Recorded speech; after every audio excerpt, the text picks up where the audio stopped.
इन words को देखिए, साफ साफ, बात बात पर, आज के आज, गर्मा गर्म, यहाँ वहां, शुरू शुरू में, आसपास, लेना देना, टेढ़ा मेढ़ा।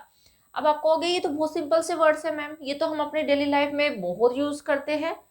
हाँ, मैं भी अपने डेली लाइफ में इनको सुबह से लेके शाम तक बहुत बार यूज करती हूँ। एंड आई थिंक आप लोग भी सुबह से लेके शाम तक ये वर्ड्स तो बहुत बार यूज कर ही देते होंगे। लेकिन जब बात इनको इंग्लिश में बोलने की आती है तो आई थिंक आप कहीं ना कहीं हेसिटेट हो जाते हैं और सोचने लग जाते हो इसको इंग्लिश में क्या कहते हैं। और जब आप ये सोचते हो कि इसको इंग्लिश में क्या कहते हैं, तो डेफिनेटली आप वहां पे इंग्लिश में सेंटेंस नहीं फॉर्म कर पाते और बोल भी नहीं पाते। सारे के सारे आज मैं आपको चुटकियों में सिखाने वाली हूँ। ये वीडियो के लास्ट तक देखना कि आप सारे के सारे सीख जाओगे एंड यूज करना आपके हाथ में। Hello everyone, I am Aarti, welcome back my YouTube channel Aarti English classes. अगर आप चैनल पर नए हैं तो चैनल को सब्सक्राइब करना मत भूलेगा। वीडियो अच्छी लगे लाइक जरूर कीजिएगा। तो चलो स्टार्ट करते हैं ये वाली वीडियो। सबसे पहले देखिए साफ साफ, साफ साफ देखिए क्लियर, आपने सुना ही होगा क्लियरली। जब हम एडवर्ब बनाते हैं उसका तो साफ साफ क्लियरली हम बोलते हैं। तो यहाँ पे क्लियरली ही होगा, लेकिन साफ साफ के लिए हम यूज करेंगे वेरी क्लियरली। वेरी क्लियरली,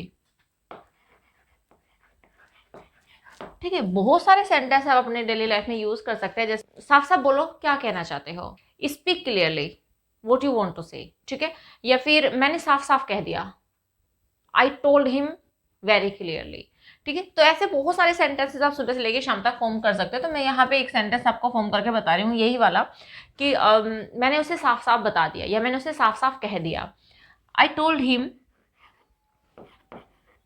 क्योंकि पास्ट का सेंटेंस है तो हम टोल्ड का यूज करेंगे।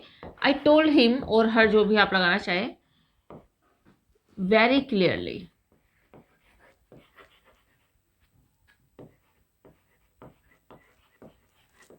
Right. I told him very clearly. तो जो भी, अगर आज के बाद आपको साफ साफ वर्ड यूज करना है तो आप वेरी क्लियरली का यूज कीजिएगा। अब नेक्स्ट देखिए बात बात पर। देखिए बात बात पर, जैसे कि वह बात बात पर रोने लग जाता है, वह बात बात पर बुरा मान जाती है, वह बात बात पर हंसती है। तो जब भी आपको बात बात पर ऐसे वर्ड्स को सेंटेंसेस में बनाना हो तो आपको उसके लिए यूज करना है on every single matter, right. On every single matter मतलब कि बात बात पर। अगर मैं एक सेंटेंस बनाऊं कि वह बात बात पर रोने लग जाती है, अब रोने लग जाती है, रोने लगती है, तो she begins to, right. Start कर देना, रोने लग जाना, आपको पता होगा उसके लिए हम स्टार्ट टू का यूज करते हैं या फिर बिगिन टू का यूज करते हैं। शी बिगिंस टू, बिकॉज ये प्रेजेंट इंडेफिनिट का सेंटेंस है, रोने लग जाती है। She begins to cry on every single matter.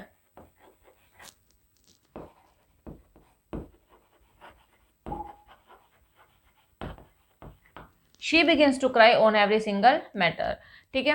वह बात बात पर मुझे बुलाती है, तो she calls me on every single matter, ठीक है। ये तो ऐसे कोई भी सेंटेंस आप फॉर्म कर सकते हो। नेक्स्ट देखिए आज के आज। तो आज के आज के लिए हम यूज करते हैं विद इन टूडे। आपको इनकी इंग्लिश आनी बहुत जरूरी है, क्योंकि जब तक आपको ऐसे वर्ड्स की इंग्लिश नहीं आएगी तो आप सेंटेंस फॉर्म ही नहीं कर पाओगे, ना ही आप बोल पाओगे, और ना ही आर्टिकल या फिर जो भी आपको राइटिंग करनी है उसमें भी आप इनको यूज नहीं कर पाओगे। तो इनका मीनिंग आना बहुत जरूरी है। तो आज के आज विद इन टूडे, जैसे कि अगर मैं सेंटेंस बोलूँ, आपको बोलना है कि मुझे आज के आज मेरी किताब वापस करो, मुझे आज के आज ये काम कंप्लीट चाहिए, ठीक है। मुझे आज के आज वहां जाना है, मुझे आज के आज ही ये सारा का सारा आप लोगों को पढ़ाना है। तो जैसे हम ऐसे सेंटेंस बोलते हैं आज के आज, तो तब आपको यूज करना है with in today. Sentence formation तो वही रहने वाला है जो आप जानते ही हो, ट्रांसलेशन आपने सीखा होगा, वही रहने वाला, बस उसमें हमें इन वर्ड्स को ऐड कर देना। फॉर एग्जाम्पल इफ आई से, मुझे आज के आज ये काम कंप्लीट करना है, तो मैं कैसे बोलूंगी, I have to complete, because आपको पता ही होगा परफेक्ट का सेंटेंस हो गया, I have to complete it within today, sorry, it within today। तो मुझे आज के आज यह कंप्लीट करना है, तो ये हो जाएगा I have to complete it, लेकिन राइट, देखिए हैव लगाना पड़ेगा और यहाँ पे कंप्लीट इट करना है, मुझे आज का आज ये काम कंप्लीट करना है।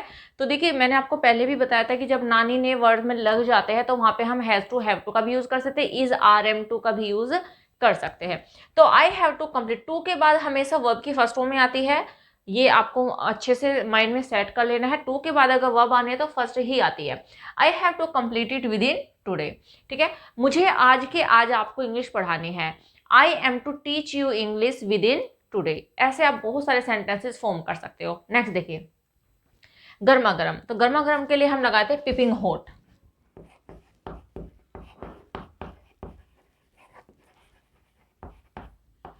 राइट ऐसा कोई भी सेंटेंस आप बोल सकते हो, जैसे कि मुझे गर्मा गर्म चाय चाहिए, ठीक है, मुझे गर्मा गर्म खाना दे दो, ठीक है, मुझे गर्मा गर्म समोसे पसंद है। तो जब भी आपको गर्मा गर्म का यूज करना हो तो आपको क्या यूज करना है, पिपिंग हॉट। कैसे, जैसे कि मैं ये बोलूँ कि मुझे गरम गरम खाना दे दो, गर्मा गर्म खाना दे दो, तो what I will say give me या सर्व मी, ऐसे भी कह सकते हैं, give me food peeping hot.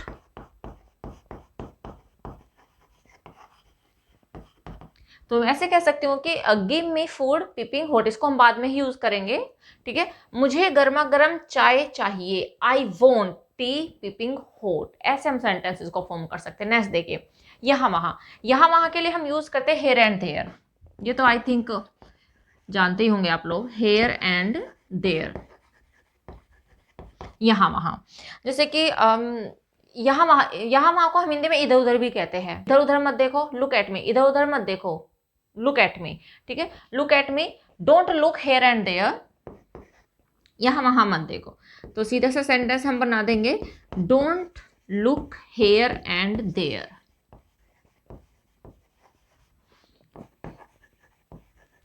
तो हम ये सेंटेंस बना देंगे, don't look here and there, यहाँ वहाँ मत देखो, यहाँ वहाँ मत घूमो, don't roam here and there. Next देखो, शुरू में, शुरू के लिए हम बहुत सारे वर्ड यूज कर सकते हैं। हम इसके लिए इन द स्टार्टिंग यूज कर सकते हैं, इन द स्टार्टिंग, या फिर हम इसके लिए इनिशियली भी वर्ड यूज कर सकते हैं,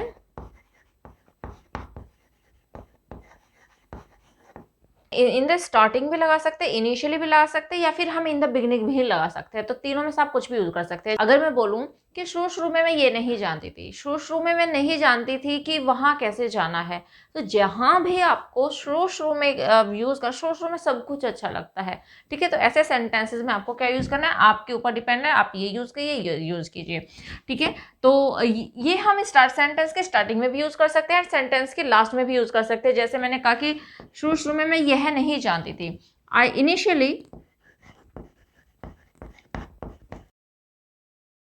ठीक है, ऐसे लिख सकते हो, मैं initially I did not know it, शुरू में मैं ये से नहीं जानती थी, ठीक है। पास्ट का सेंटेंस तो डिड नॉट का यूज करेंगे। या फिर मैं इसको ऐसे भी लिख सकती हूँ, I did not know it initially. तो आपकी मर्जी है कि आप इस एडवर्ब को या तो स्टार्टिंग में यूज कर सकते हो, या फिर आप इसको लास्ट में भी यूज कर सकते हो। अब यहाँ पे देखिए, आसपास, आसपास का मीनिंग होता है नियर बाय,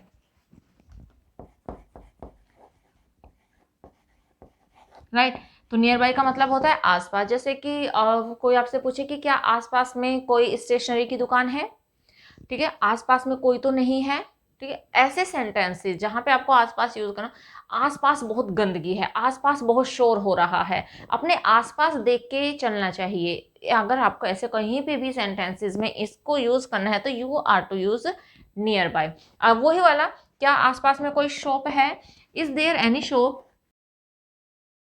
तो ये हो जाएगा, is there any shop nearby, क्या आसपास में कोई शॉप है, या फिर किसी पर्टिकुलर शॉप का नाम लेके पूछे तो आप यहाँ पे वो भी ले सकते हो। क्या आपके आसपास में कोई है, is there anyone nearby you, क्या आपके आसपास में कोई है, ठीक है। आसपास में बहुत गंदगी है, there is lot of dirt nearby, right. Next देखिए, लेना देना। लेना देना, देखिए वो वाला लेना देना कि तुम मुझे पेन दे दो और मैं तुम्हें कॉपी दे दूंगा, वो वाला लेना देना नहीं है। यहाँ पे लेना देना मतलब कि कोई वास्ता ना होना। जैसे कि मुझे तुमसे कोई वास्ता नहीं है, मुझे तुम्हारे काम से कोई लेना देना नहीं, तुम रो चाहे कुछ भी करो, मुझे तुमसे कोई लेना देना नहीं है, मुझे उससे कोई लेना देना नहीं है। तो लेना देना मतलब कि किसी तरह का कोई वास्ता ना होना, किसी तरह का कोई संबंध ना होना। तो उसके लिए हम यूज करते हैं to do with, to do with, ठीक है। तो जैसे कि मुझे तुमसे कोई लेना देना नहीं है, I have nothing to do with you, I have nothing to do with you, मुझे तुमसे कोई लेना देना नहीं है, मुझे तुम्हारे काम से कोई लेना देना नहीं है। I have nothing to do with your business, या तुम्हारे काम से, विद योर वर्क, ठीक है, ऐसे आप कोई भी सेंटेंस फॉर्म कर सकते हो। तुम कहीं भी जाओ, मुझे तुमसे कोई लेना देना नहीं है। I have nothing to do with you, go wherever लाइक। ठीक है, जहां भी तुम चाहो जाइए, मुझे तुमसे कोई लेना देना नहीं है। टेढ़ा मेढ़ा, टेढ़ा मेढ़ा को इंग्लिश में कहते हैं जिगजैग, जिग जैग। ठीक है, तो टेढ़ा मेढ़ा, जैसे आपको कहीं पे भी टेढ़ा मेढ़ा वर्ड यूज करना हो, आप ऐसे कह सकते हो कि वहां का रास्ता बहुत टेढ़ा मेढ़ा, मैं आज के बाद वहां नहीं जाऊंगा। I will not go there because the way is very zigzag. ठीक है, ये तुमने टेढ़ा मेढ़ा क्यों लिख दिया?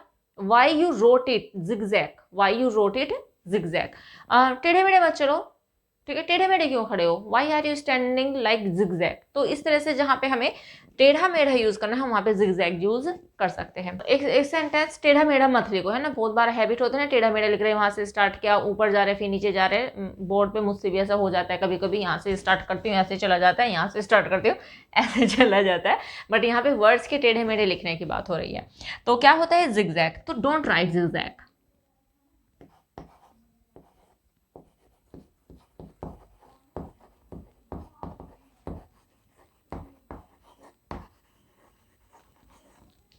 राइट, तो डोंट राइट जिगजैग। तो देखा, बहुत ही सिंपल से है, लेकिन क्या होता है कि हम इन्हें नहीं जानते, तो जिसकी वजह से, और ये ऐसे ही वर्ड है भाई जो हम बहुत ज़्यादा यूज़ करते हैं, और जब इनको इंग्लिश में बोलने की बात है तो हम घूम जाते हैं और स्टॉप हो जाते हैं, हम बोल ही नहीं पाते।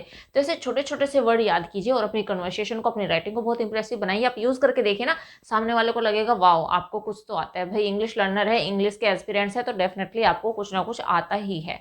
ठीक है, तो होप इस सारा का सारा आपको समझ में आया होगा। इस वीडियो में इतना ही, मिलते हैं नेक्स्ट वीडियो में। Till then bye, take care, stay healthy and keep learning.